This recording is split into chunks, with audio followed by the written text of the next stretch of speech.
प्रश्न संख्या 50 में है, भारतीय संविधान में कितने मूल अधिकार दिए गए हैं? भारतीय संविधान में कितने मूल अधिकार दिए गए हैं? अगर हम मूल अधिकार के बारे में चर्चा करें तो भारतीय संविधान में मूल अधिकार संविधान के भाग 3 के अंतर्गत रखा गया है, जिसकी चर्चा आर्टिकल 12 से लेकर 35 तक में की गई है। अगर हम बात करें कि भारतीय संविधान में मूल अधिकार किस देश से ली गई है, तो मूल अधिकार को अमेरिका के संविधान से लिया गया है। मूल अधिकार को भारत का मैग्ना कार्टा के रूप में संज्ञा दी गई है। संविधान द्वारा बिना किसी भेदभाव के हर व्यक्ति के लिए मूल अधिकार के संबंध में गारंटी दी गई है। अगर हम बात करें कि मूल अधिकार को मूल संविधान में कितने प्रकार के थे और वर्तमान में कितने प्रकार के हैं, तो मूल रूप से संविधान में 7 मूल अधिकार प्रदान किए गए थे, जो इस प्रकार हैं। पहला, आर्टिकल 14 से लेकर 18 तक में समता का अधिकार के बारे में चर्चा की गई है। दूसरा में आर्टिकल 19 से लेकर 22 तक में स्वतंत्रता का अधिकार की चर्चा की गई है। तीसरा में आर्टिकल 23 और 24 में शोषण के विरुद्ध अधिकार की चर्चा की गई है। 4 में 25 से 28 तक, आर्टिकल 25 से लेकर 28 तक की धर्म की स्वतंत्रता का अधिकार की चर्चा की गई है।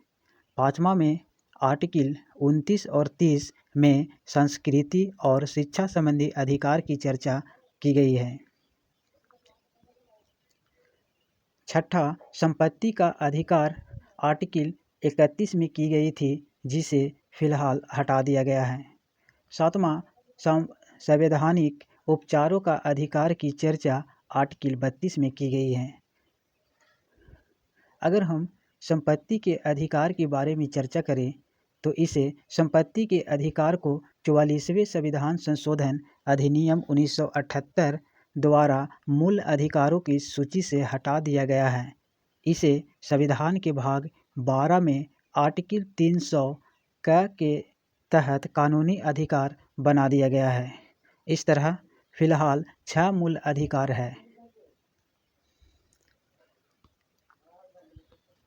अगर हम प्रश्न की बात करें तो इसका सही जवाब होगा option B is the correct answer. फिलहाल 6 प्रकार के मूल अधिकार हैं। अगला प्रश्न की अगर हम बात करें, प्रश्न संख्या 49, किसने जय जवान जय किसान का नारा दिया था? ऑप्शन ए में है नेहरू, ऑप्शन बी में है शास्त्री, ऑप्शन सी में है इंदिरा गांधी और ऑप्शन डी में है पटेल। तो इसका सही जवाब होगा option B is the correct answer, Shastri.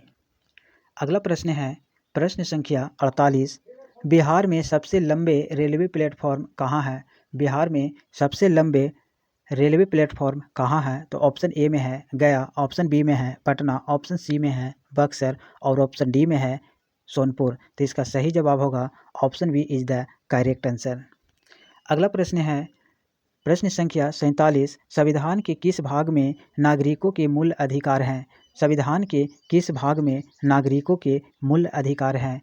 तो ऑप्शन ए में है भाग 1, ऑप्शन बी में है भाग 2, ऑप्शन सी में है भाग 3 और ऑप्शन डी में है भाग 4। तो इसका सही जवाब होगा option C is the correct answer. अगर हम बात करें ऑप्शन भाग 1 के बारे में, तो भाग 1 में आर्टिकल 1 से 4 तक की चर्चा संघ और उसका राज्य क्षेत्र के बारे में की गई है। अगर हम बात करें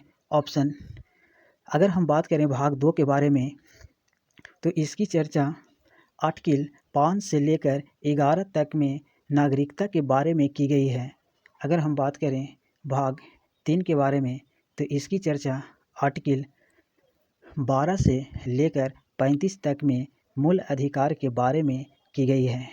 वही अगर हम बात करें भाग 4 के बारे में, तो इसकी चर्चा आर्टिकल 36 से लेकर 51 तक की राज्य के नीति निदेशक तत्व के बारे में की गई है।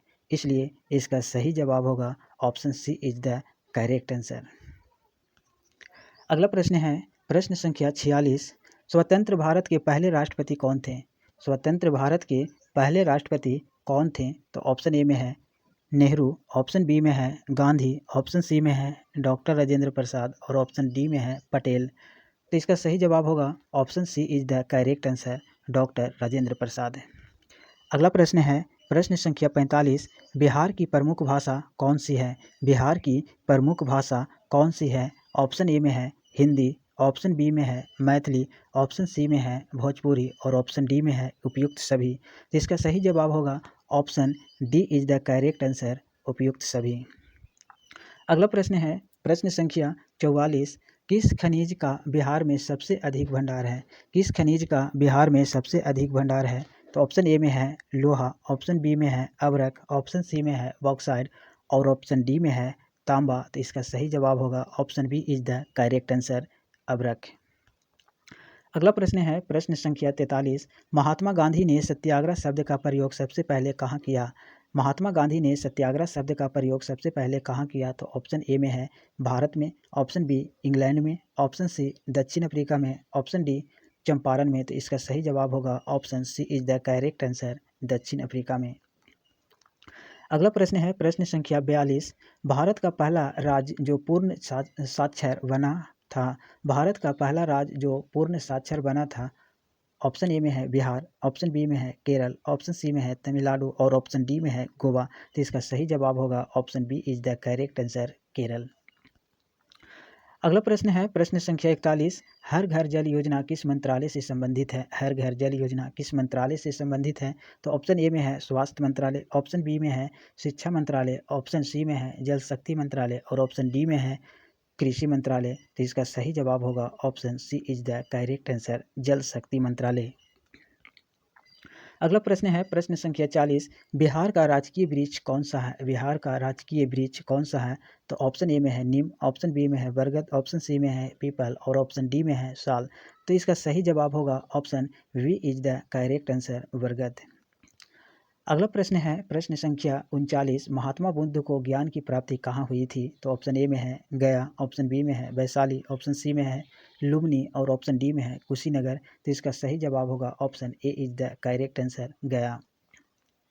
अगला प्रश्न है प्रश्न संख्या 38, भारत में सबसे पहली जनगणना कब हुई थी? भारत में सबसे पहली जनगणना कब हुई थी? तो ऑप्शन ए में है 1861 ईस्वी में, ऑप्शन बी में है 1871 ईस्वी में, ऑप्शन सी में है 1881 ईस्वी में और ऑप्शन डी में है 1891 ईस्वी में।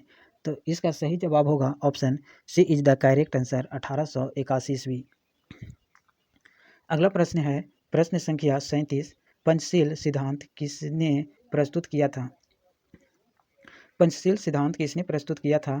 तो ऑप्शन ए में है नेहरू और चाउ एन लुई, बी में है महात्मा गांधी और पटेल, ऑप्शन सी सुभाष चंद्र बोस और तिलक और ऑप्शन डी में है जवाहरलाल नेहरू और ट्रूमैन। तो इसका सही जवाब होगा पंडित जवाहरलाल, ए is the correct answer, Pandit Jawaharlal Nehru और चाउ एन लुई।